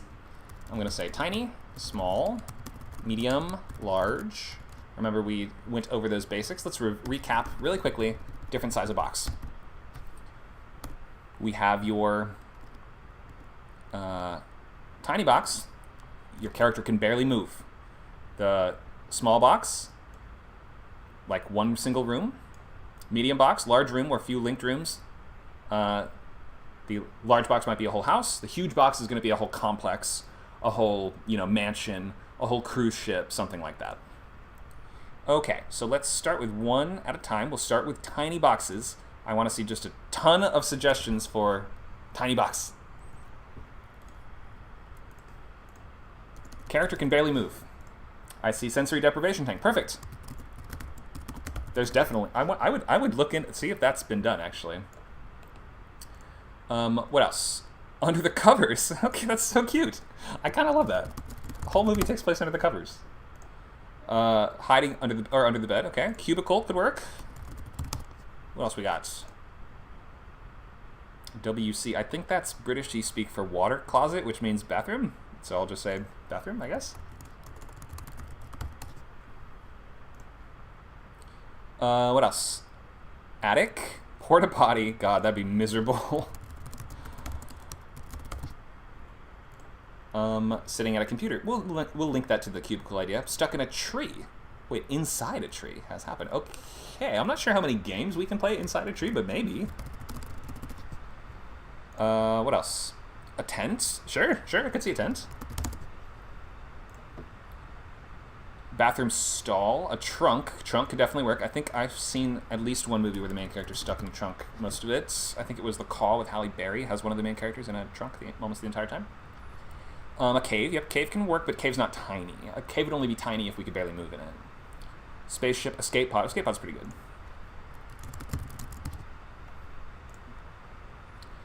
Titanic, submersible. Okay, submarine.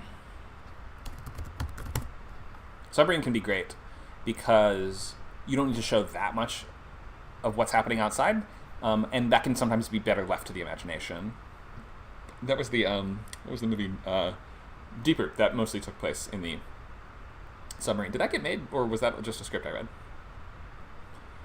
A locker. Okay, yeah, a movie where you get stuffed into a locker by bullies, and you have to. I'm not even sure what would be going on in the school. Under a kitchen table. That's cute. Not really a box, but I'll write it down just because I haven't seen it before. An oubliette in a dungeon. Okay, yep, dungeon. So like the solitary. We'll call that solitary confinement because I guess it's like the medieval version of that. A genie lamp. That's cute. I mean, it doesn't really strike me as a horror thriller concept producers would go for or sell in this current year because that feels too fantasy-ish for them for the most part. And I'm just trying to like preempt the notes you would get, but it maybe. I don't even know what that would look like. Does it look like a hookah lounge or something? Inside an Iron Maiden. That's fascinating. Wouldn't you kind of be dead, though? Maybe, yeah, okay. I'll write it down.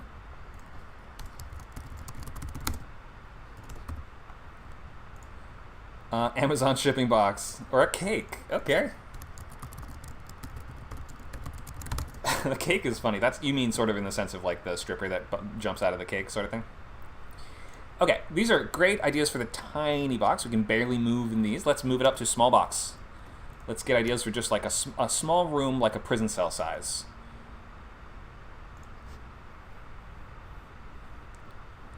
Okay, so cargo container or shipping crate. Cargo container. What else we got? My current apartment. Yeah, you're telling me. Classroom, bathroom. Classroom's good. That's like the Breakfast Club we talked about. Bank Vault. Yep, I've actually seen at least one haunted Bank Vault movie, which was pretty cool. Write that down. What else we got? Interrogation room. Yep.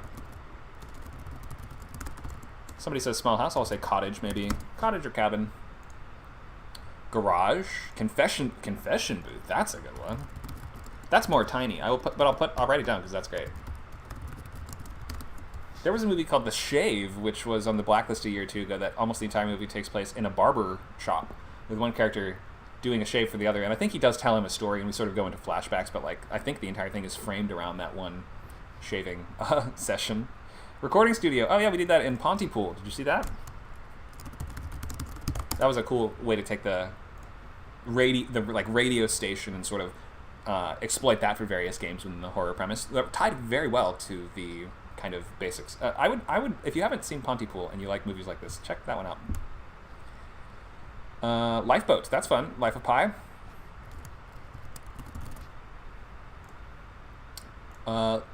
Elevator. Yeah, I've seen I think a couple elevator movies. Devil being one of them. Helps if the devil's in the elevator. A tank, or an RV, or a server room. Great. Okay. Yeah, vehicles can work well too. Let's move up to medium. And because I just said vehicles, I'm just going to say train. A train is like a lovely contained environment, isn't it? Train to Busan. We have your. I was going to say snakes on a train, but that wasn't it. It was on a plane. So automated robotic homeless shelter. Okay, I'll say homeless shelter. The idea of it being robotic and automated, that maybe is part of the hook. Theater stage. Fun. Or we could say auditorium, maybe. Not many movies would take place entirely just on the stage, though I will say Grand Piano with Elijah Wood does, I think, mostly take place on the orchestra, like in the middle of an orchestra performance. Cinema, that's a good one. I've seen only one horror movie that takes place in a cinema. I believe it was a Dario Argento movie. We would say movie theater, though, not cinema. Plantation roof. A roof could be a cool one. Rooftop. A lot of Dawn of the Dead, the 2004 remake, takes place either in the mall or on the roof of that mall. Corn maze, that's a fun one. We love a corn maze. Farm. Yep, they start. Farm is an exterior, so that's not a contained environment. Let's say a barn or something like that, though. Barn. Remember the walls? We got to keep the walls in place. Strip mall, weed farm. So we did farm already. Strip mall, yeah, could be like maybe an abandoned mall. That could be fun. Well, you said strip mall, so I'll put normal mall under large. Let's move up to large. What are some big environments, but still contained? So we have like multiple stories, multiple sub-locations or sub-rooms, office building, cruise ship.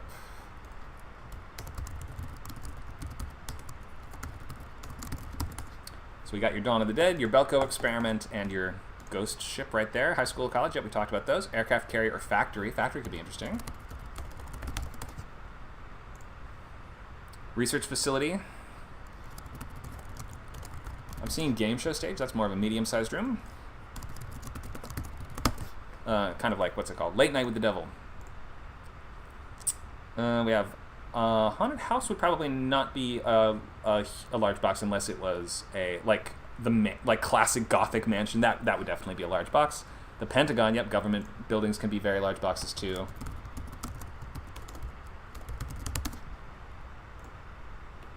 Steam room, theme park. Theme park is good. Space station, okay. We're amping up the budget a little bit. And by a little bit, I mean to the extent that you may not be able to get that one made. Hotel, museum, great. Okay. Night at the museum. All right, so we got a bunch of environments to choose from. And I will suggest to begin with the idea that you can already start brainstorming. Like I'm going to be talking, you can open up your own Google Doc and start writing stuff down, copying and pasting, ideas from this as needed. Like if these help or inspire you in some way, then you can use one of these to draw from in terms of your movie premise. So I would say to begin with, remember we're sticking with horror, thriller, and action. So you can pick any one of those. And think of how those different genres might play out in these different locations, right? Think of what would the threat be? How could the killer stalk or torment you in this location? How could you escape from them? What games would exist in that space? So I'm going to suggest you start writing stuff down and brainstorming right now. And of course, all throughout this week, you'll be continuing to refine your ideas and getting down to the point where you have a couple that you think are working really well. You can maybe come back next week and pitch them in our next event if you want to. Under the covers, maybe I'll just go through and highlight the ones that I thought were particularly fun and I haven't necessarily seen before. Okay, sensory deprivation tank is fantastic. Somebody should actually do that, and I would look into just make sure no one has done that already. Under the covers, I loved that. What else we got? A porta potty I do not love. That is, you don't want to inflict that on obviously it would not be a gross porta potty if they filmed in it, but it would just be a gross experience for the audience, I feel. Inside a Tree is new, but I just can't think of any games that you could play unless we're doing straight fantasy stuff. Tent, maybe. I feel that the tent, most of the games that could be played in the tent would be based on what you brought along into the tent, rather than based on the tent itself. Though it is kind of fascinating that the tent is somehow keeping you safe from the threat, maybe. So maybe there's something there, but at the end of the day, it's just such a small box that I wonder how much you could actually do in a tent. Trunk, seen it before. Escape pod, interesting, but sort of does verge on that high budget range, because like, what are we? If the escape pod is in transit, then that's once it can't be in transit for that long, right? So it has to eventually make contact with the ground. At which point is your character still stuck in essentially a booth on the ground? I wonder. Maybe it could work, but I won't highlight it for the moment. The shipping container, maybe. Confession booth I loved. I'm going to take the shipping container off. All right, so my favorite from the tiny boxes were sensory deprivation tank, under the covers, or the confession booth. The confession booth just has that great kind of like gravity to it, or that built-in kind of character association with like it seems to have an arc already like attached, which I think is just proves that it's a great spot for a story, and I've never seen a movie set in one before. Okay, so there's my favorites there. You start your brainstorm and start your thinking. Let's move into medium, and I'll let you know what I think of or we'll go from small to medium. So we'll start with small. Classroom, we've seen a lot of versions of that, but there's so many games to play in a classroom, it's hard not to love it. Recording studio I liked. elevator, tank, RV, server room. Maybe there's something in the server room. Maybe there's sort of a sci-fi thriller to be found there. Medium size. We have homeless shelter, game show stage. I like the movie theater because I feel that hasn't been exploited that much. The strip mall, maybe there's something there. Like in the kind of, you have to imagine it would sort of be abandoned, or at least at night though, just to not overload your story with too many high budget elements. In terms of large, we've seen a lot of mall stuff. Office building, we've seen a lot of. Cruise ship, we've seen. I'm going to highlight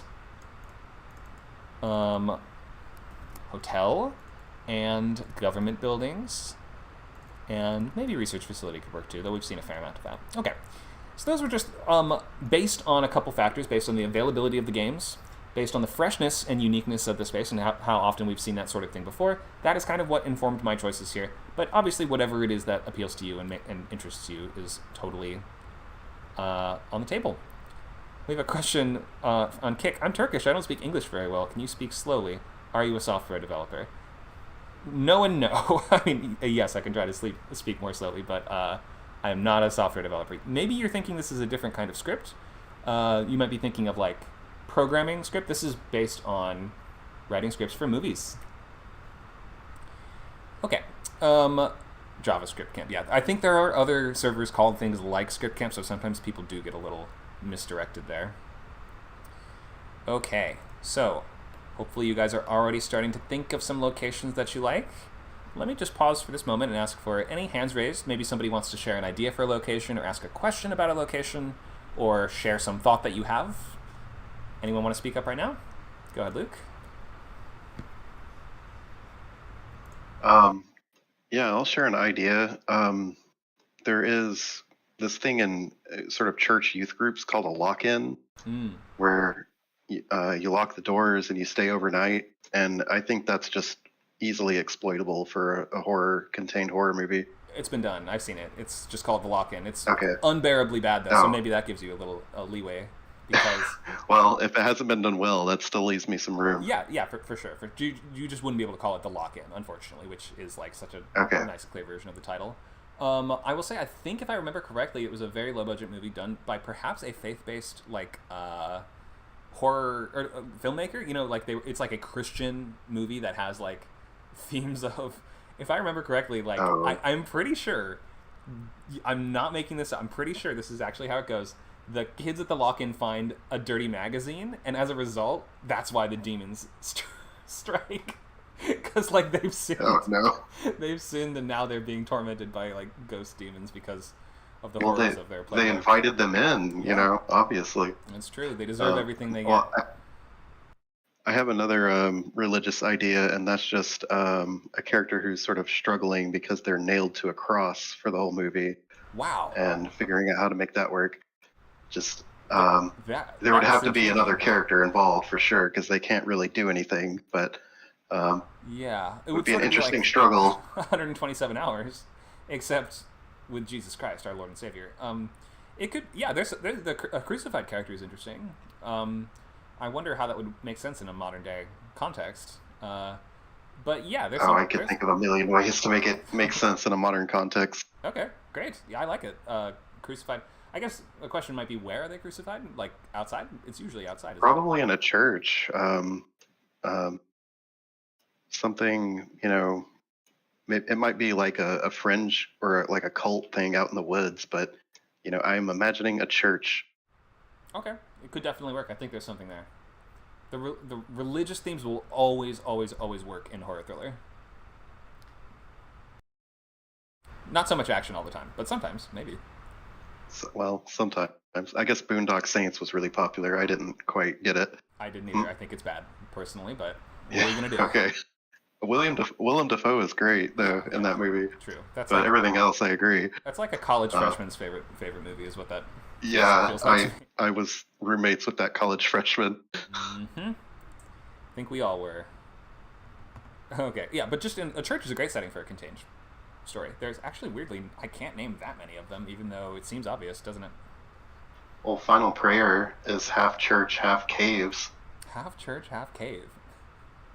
That should be on the poster. Half church, half cave, all business. It's got a really memorable ending. Okay, well, don't spoil it for those in the crowd who haven't seen, I guess. Yeah. Anything else you want to ask about or bring up? These are great ideas. Nope. Awesome. That was it. Thanks, Luke. Anyone else want to raise a hand, suggest a location, take us down the route of an idea that you are working on, something like that? Becky, go ahead. I kind of have an idea pop into my head. It's not really for kids, though, but it involves a kid. So I was thinking about like what I do as a job. So I'm a tutor. And so I kind of had this idea with this tutor who's brought in to tutor this girl who's homeschooled. She's looked after by her uncle. But she's got very like behaviour issues. And then things start to get creepy as they go on. So suddenly things start happening and the tutor's wondering it's to do with the kid. But then as the story goes on, you then find, I imagine, like the midpoint being the tutor suddenly realises that this really big mirror that's in the room that she's tutoring from is actually a two-way mirror, and that the uncle is watching. And then you start to find this kid actually has powers. And by the end, it would be that the kid isn't actually the uncle's kid. He's doing experiments on her. And the tutor has to get out with the kid. The only thing I can't work out is why he'd bother to hire a tutor. Right. I love the concept. And you can imagine it being that, like, there had been tutors before, and she gets hold of one of the previous tutors who's like, just get out of there, you don't know what she's capable of, that kind of. Sure, could work. I would suggest, if you're wondering why he would hire a tutor, you might ask the question, are the powers linked to her mental abilities in some way? Like, if she were, for instance, able to develop in math, would she get better at using the powers or something like that? Like, maybe if the power is linked to her brain or her brain development, then development could be the key to exploiting the powers further. Yeah, that makes sense. Just an idea. I think it works better than, well, legally she has to go to school or whatever, because if he's already doing experiments on a kid, it's like, would the villain care? Right? Yeah, so, but I like the idea that at the end, even though she has got this dangerous ability, the tutor gets the kid out, gets her out, Sure. Also, maybe, I wonder if it would make sense with your setup if you're saying the kid has behavior problems and maybe doesn't really want to be tutored, but the kid requested it herself is an option as well. Like, the kid was going crazy until she's obsessed with learning about, I don't know, she's always watching TV all day and is like, I want to learn more about the world. So it could be that she threatened or maybe even threw a big fit, and finally the guy was like, okay, if it will make you calm down, one day a week you can bring in your science tutor. Yeah, I like that. Could work.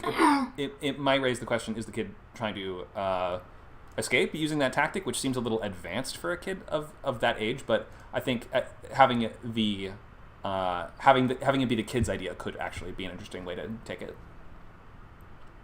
Yeah.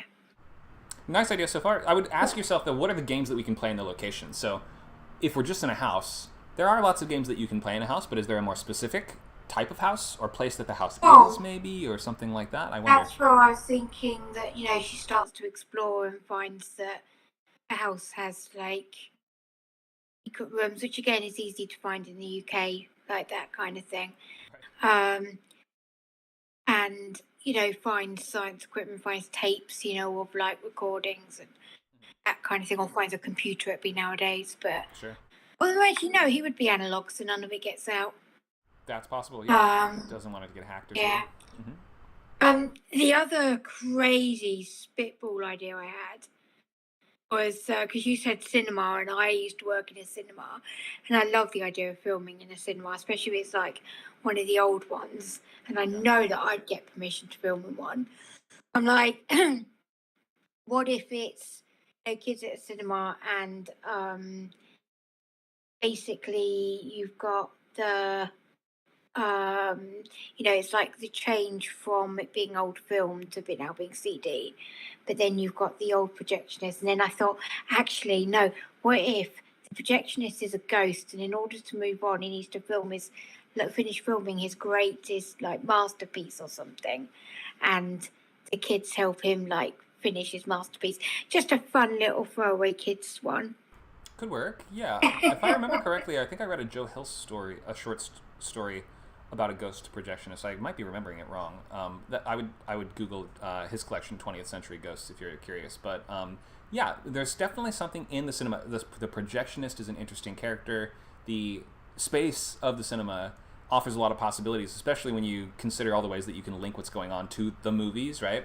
Like you can always do serial killer who targets people in secluded showings and kills them in the same style as the movie they're watching or something like that, right? Kind of like that Scream kind of thing. Go ahead. For me, the cinema feels more magical. My earliest childhood memories were sitting up with the projectionist in the cinema. That was awesome. Sure. And I think it'd be more like a lower budget of like Hugo. Obviously with him it's all like the film stuff, but sure, that kind of love for yeah, I don't know, I'd have to think about it, but all good. I could go really dark with That's cinema. where my mind goes. I mean, I want the characters are coming out of the movies to kill people or something like that, personally. Well, I know that we used to do this game where it was like to make sure we searched everywhere if people got if the fire alarms went off, right, we'd have to go and search and make sure all the screens were empty to make sure everyone was out of the building. And so every Sunday after our staff meeting, we used to play a game where half of us would be trying to find and the other half would be trying to hide. And I can tell you, we got the most obscure places you can hide in a cinema that you would never be found. I think I only ever got found twice, and I worked there for 5 years. It's a great place to be stalked, you could say. It's also a great place to store bodies. Right. True. Until you're ready to get rid of them, like after the night shift. Mm-hmm. Yeah, definitely. Store them in there and then put them in the bins afterwards, ready to be taken out. Yeah, burying popcorn. Easy. Yeah. Thanks for these ideas, Becky. Let's ask who would like to raise a hand and talk about their ideas. I see one hand raised. Oh, it went back down. Never mind. Oh, Arthur, go ahead.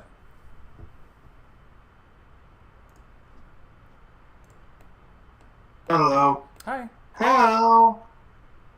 I just thought of this idea, actually.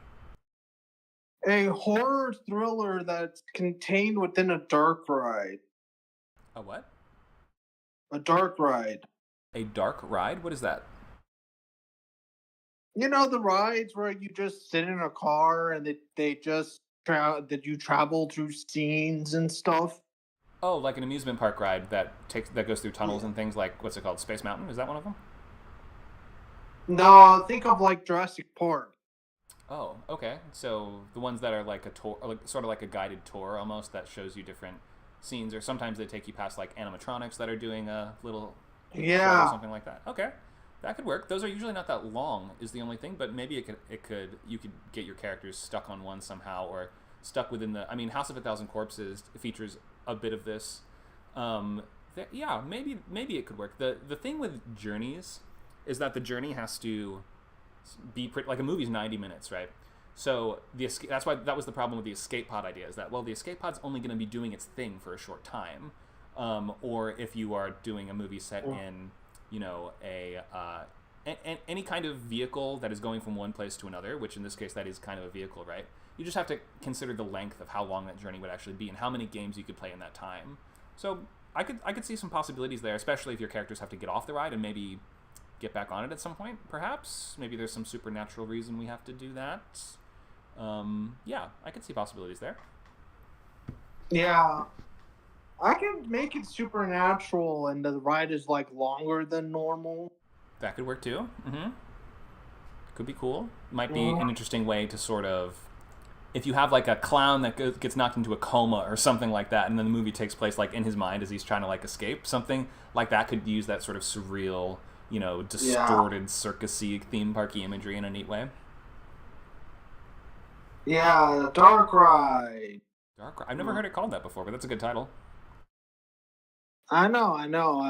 Lots of amusement park goers call it dark rides. Okay, cool. Well, yeah, great idea. Great basis for a movie. I think it could definitely happen.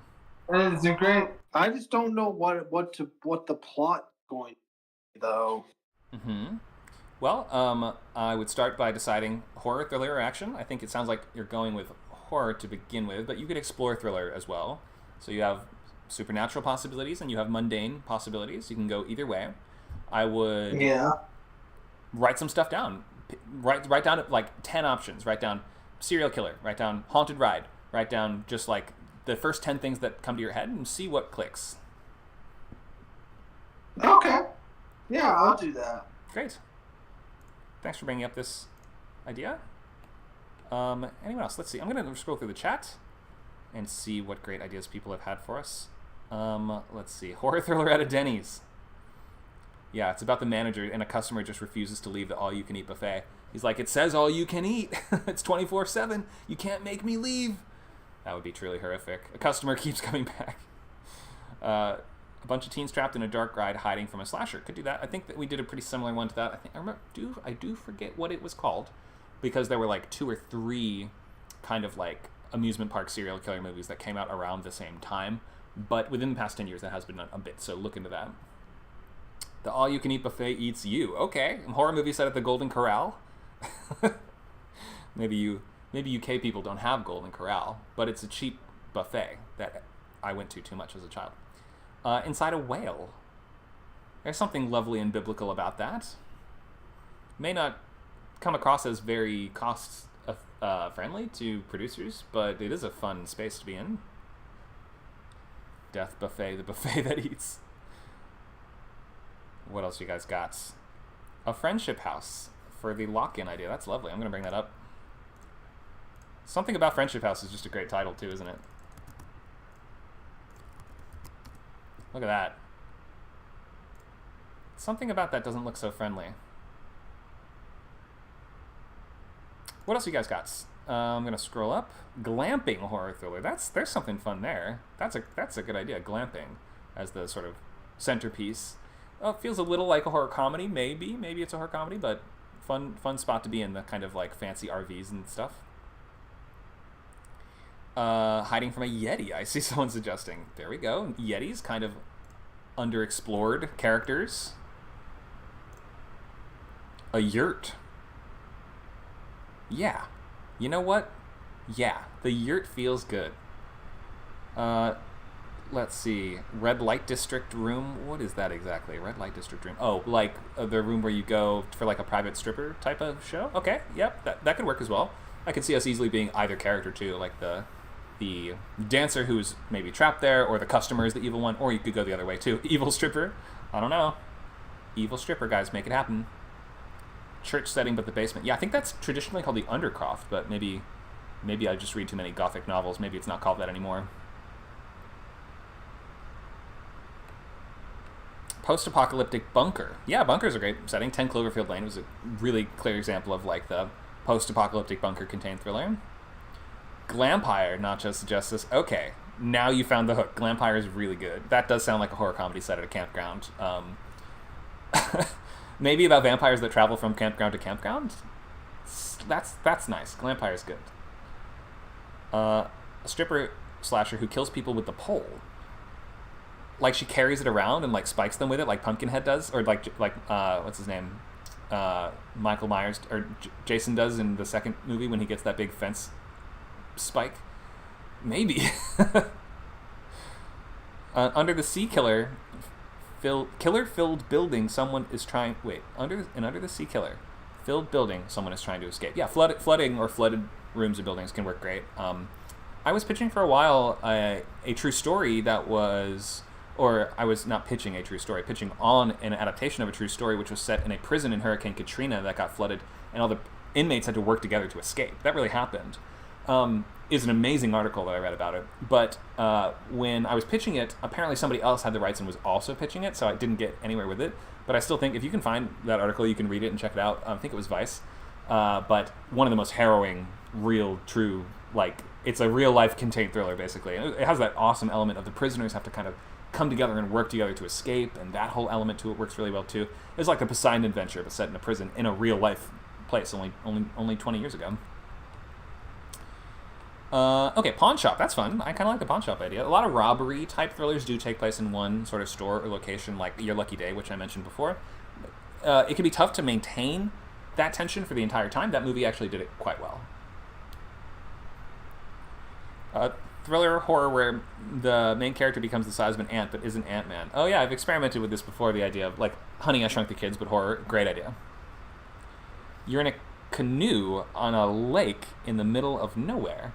That's working. It kind of reminds me of that Creepshow 2 segment, which is based, I think it's called The Raft, which is based on the Stephen King short story with some kids that are on one of those floating wooden pallet things that is sometimes in the middle of a pond or lake that the swimmers will, like, I don't know, rest on. Maybe it's a buoy.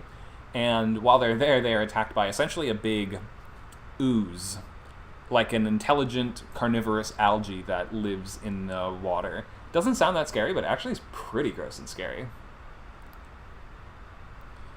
Honey, I Enlarged the Kids. I think that was I think they did that in that same franchise. I think they made them kaiju size in one of them, didn't they? Blew Up the Kids. I think it was what it was called. Yeah. Laser tag. There you go. That's it. Laser tag is a great contained horror or thriller premise. It does a little bit. I feel like in order to really exploit the games in the premise, it almost has to be supernatural, because otherwise, like if we're just in a thriller world, what can we actually do with the laser guns besides temporarily blind someone would be my first question. But yeah, laser tag arena is a great idea. Or paintball or airsoft could also really work too. A card game tournament where losing means death. That's a great one, Arthur. It's like Yu-Gi-Oh meets Squid Game. Wonderful. Mini golf course. Okay, yeah. I mean, it makes me wonder, why are we still playing the golf game once the scary situation has started? But if it's supernatural, again, maybe the ghost of a golfer has roped us into this game, and now we need to win it in order to survive. Something like that. Something set in a pub. Yeah, I've definitely seen that one quite a lot. I will reference a Spanish movie set in a pub from a couple years ago that I liked. If I can remember the title, it was set during, I believe, a contagion or outbreak, like obviously a pre-COVID movie. But I think it's just called The Bar. It's a Spanish movie called The Bar, which I thought actually was quite good. An Arborium. Go ahead. Can I just clarify that? I was replying to Pollock's thing about the card game where you can't ever leave. And I said, the card game where if you lose, you die.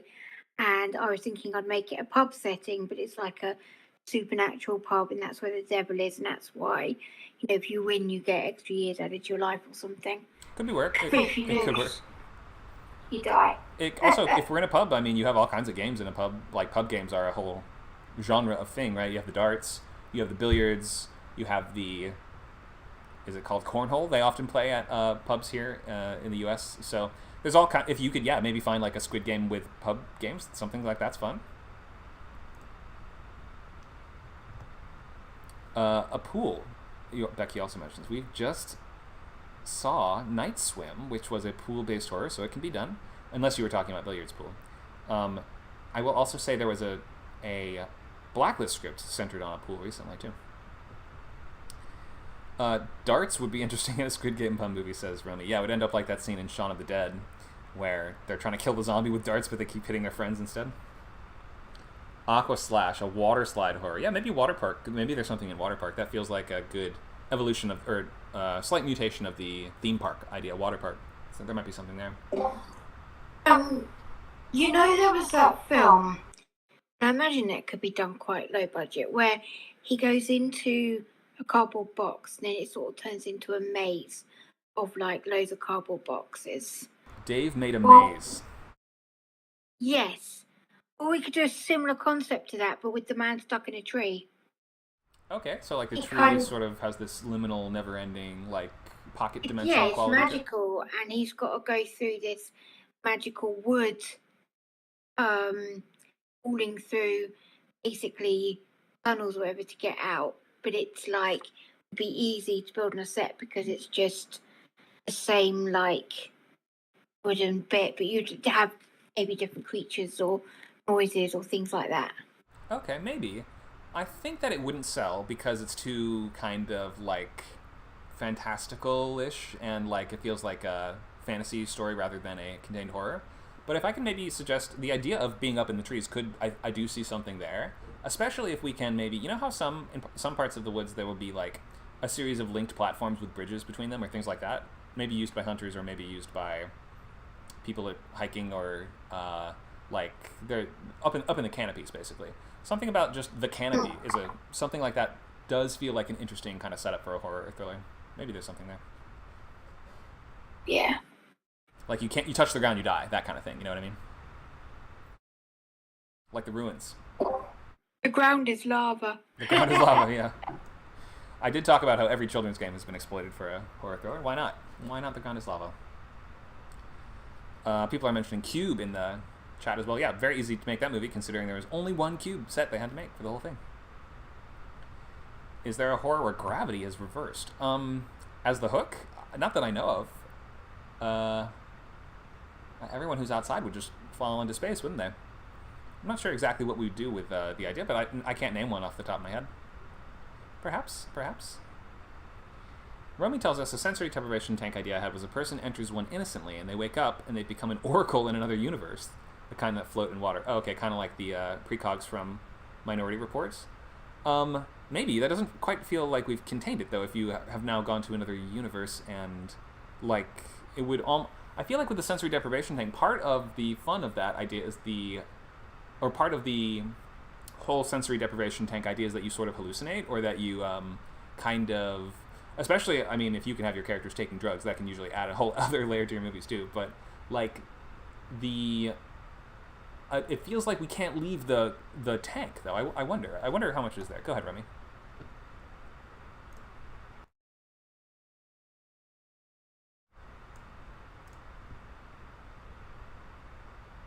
Hello. Hi. Can you hear me? Yes, go ahead. Okay, great. Okay, sorry. Basically, my idea, though, like the one that I earlier was, I rewatched the Deep Space Nine pilot recently, so it's a bit inspired by that. But essentially, the idea is that like the protagonist going into the sensory deprivation tank is doing it as part of like a bigger wellness sort of journey, right? And is at this wellness center, and it's like we find out that she's quit a really stressful job, like lost someone close to her, like is just going through a lot. And so once she's in the sensory deprivation tank, and the thing that I think the most interesting part about those tanks is that people really freak the fuck out when they're in them. Like some people really can't handle being alone with nothing, with no sound. So I would play that up, and at first she's freaking out, and she's like crying, and she's just sort of like rambling and ranting to herself, and she's just sort of getting a lot of things off her chest. Eventually she calms down. She's like takes some deep breaths. She starts to get into this meditative trance, and then when she wakes up, she's actually like being held in a very similar type of tank, but there's all these aliens around her, and it's like an alien probe. It turns into an alien probe type of movie. And I guess the connection to Deep Space Nine, and again, this is where it came from, is that like they're trying to better understand how humans work. And in trying to better understand how humans work, she's basically able to sort of process all of that trauma, right? And understand things that she never really thought before. Well, that's an interesting internal arc, but it doesn't quite sound like it contained like sci-fi thriller premise. I think the version that would be most attractive to producers would be you have your character get stuck in the tank and can't get out. You know what I mean? Like something that simple, that straightforward. And I wonder, like, what games could you play? Obviously, having a cell phone would be a game changer in that situation. The movie Buried is a little bit, like, it would just be a little bit like Buried, except you're floating on a layer of water, right? Yeah. So I would. Go ahead. By the way, you can't really bring your cell phone into the tank. I guess you can't. Yeah, I guess you can't. You can't. Right. No, I've done them before. You really like you have like a little locker where you lock up everything. And then once you're in the tank, like you're completely alone. Yeah, it does limit the games that we can play to some extent, but the majority of the games that you're playing might be in your character's mind in this story, perhaps. I don't quite know. It's tricky because there's a lot of limitations, but and that would probably say why there hasn't been a movie like this done yet, which we always have to ask that question. Like, if it's so obvious, why hasn't it been done? And in this case, possibly just because the games aren't apparent enough. You might have to sort of really think what you could do in there, or like the possibilities that you can, the fun that you can have without leaving the tank. It's tough, right? But it is a great space for a story.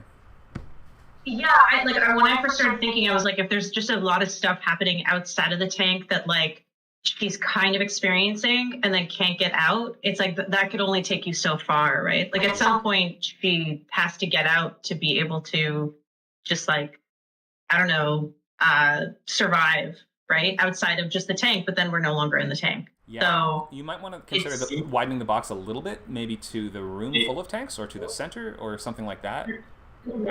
Right. If you, for instance, have a group of, let's do almost like a teen scream, there's a bunch of teenagers at one of these retreats, they all get into tanks and they can, I don't know if you can actually, I know you're not supposed to talk to each other, but if you could at least hear each other, it would help. And then let's just say killer traps them all in their pods. Or somebody's in the tank and they hear a murder happen. And then the killer realizes that they're in there and now has to decide what to do with them, right? Like, I do see options here.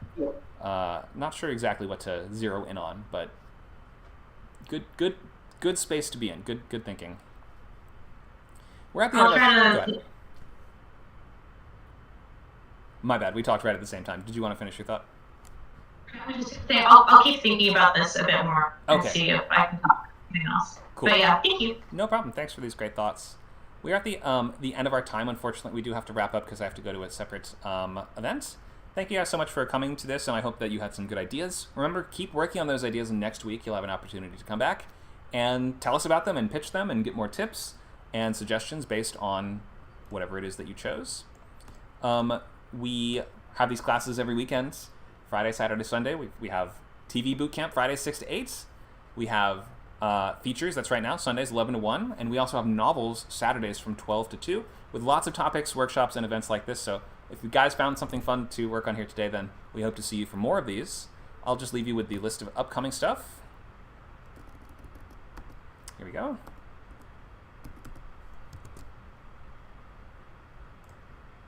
So keep at it, keep working on these things. Come back next week and follow up.